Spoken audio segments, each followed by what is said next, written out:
علیکم حضور.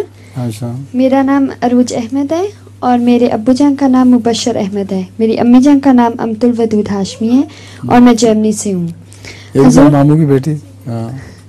حضور میرا سوال ہے کہ اسلام میں تو عورت اور مرد کے حقوق ایک جیسے ہیں، تو پھر یہ کیوں ہے کہ مرد کو طلاق دینے کی اجازت ہے اور عورت کو خلا دینے کے لیے کسی قاضی کے پاس جانا پڑتا ہے؟ نہیں، طلاق بھی قاضی کے پاس جانا پڑتا ہے اور خلا میں زیادہ آسان نہیں ہے نسبت طلاق کے.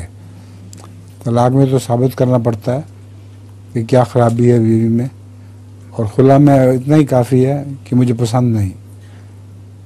حضرت صلی اللہ علیہ وسلم کے پاس ایک ایسا کیس آیا تھا. ایک عورت آئی، اس نے کہا میں خلا لینا چاہتی ہوں. اور نے فرمایا کیا بات ہے؟ اور خامن بدصورت ہے کہ اس نے کہا نہیں.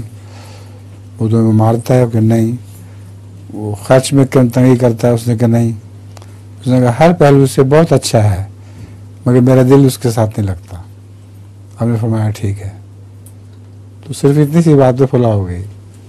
تو خلا میں زیادہ آسانی ہے بنسبت طلاق کے. شکریہ.